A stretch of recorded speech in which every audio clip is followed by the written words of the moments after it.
All right, guys, welcome back. And today I'm going to show you how to make a wasp or carpenter bee trap. Normally you can find these at Home Depot or Lowe's, and they'll run you about $29.99. And this is all you need to make one, and it's very simple. It's fun to do. So let's get started. The first thing we're gonna need is a piece of 2x4. No specific length, doesn't matter. Any piece of 2x4 will do. We need a bottle, preferably with the hard tops. This will make it easier for the work we gotta do later on that. Channel locks, you'll see that, why we need that for later. A 5/8 wood router to make the holes, a drill, and a couple of screws. So let's get started. The first thing we need to do is we gotta get the drill, and we need to make the hole that's gonna go down into the bottle. I'm gonna make it about that long in there. So we're gonna put this upside down. We're gonna get somewhere in the middle, and we're gonna start drilling.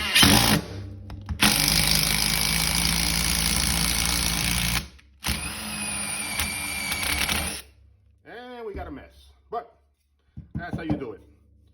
That is a nice little hole right there, and that's what's gonna be the trap essentially. All right, we still gotta make a couple of more holes. Now we need to make one in the side, one in the front, and one in this side.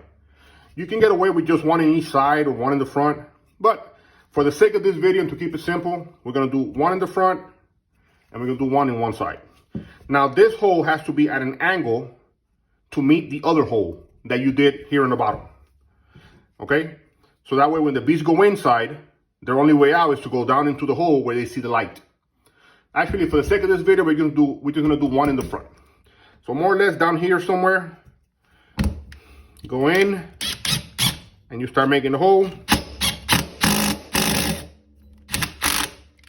Don't go too much, because you don't want to go to the back. And there you go. Now you have a hole in here that when the bees go in, they see darkness up here, and they see the light through the bottom. Okay? Now give me 1 second, let me clean up a little bit, and we're going to get to the next part. All right, guys, so we're back now. We got the table clean. Now we're gonna get to the bottle. We're gonna take the cap off. Oops, fell on the floor. Let me grab it right quick. Here we go. This is where the channel lock is gonna come into play. You wanna grab the bottle cap with the channel lock. And that way when you drill, you don't have to hold it with your hands in case the drill slips. Now all you wanna do is make a hole in the cap, right in the middle. See what happens? It slips. There you go. That's it. That's all you need to do. Now we have a hole in the cap, and we're gonna connect it to the bottom of the wood. We're gonna take our router out. We're gonna put our Phillips tip. Ideally, you can use smaller screws than these, but this will work.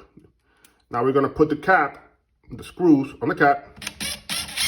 Now when you put the screws on the cap, do not tighten them.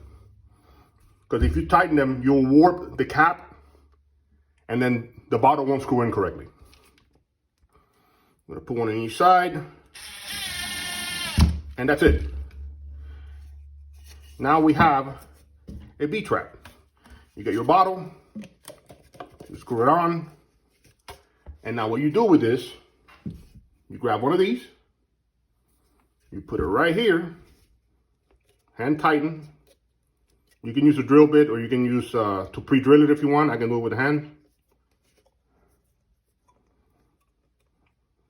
Now, my friends, you hang that anywhere where you see carpenter bees or wasps, and you're good to go. Now, the wasps are a little bit harder to catch because they're not naturally drawn to holes in wood.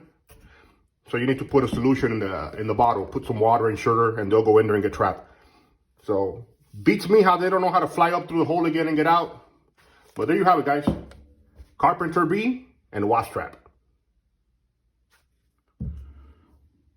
One more part in the video for the animal activists. When I catch the carpenter bees, I usually just unscrew it, cap it with a rag or something, and I release them near trees. That way they can relocate. How you get rid of your carpenter bees or your wasps is up to you. I'm just telling you what I do in mine.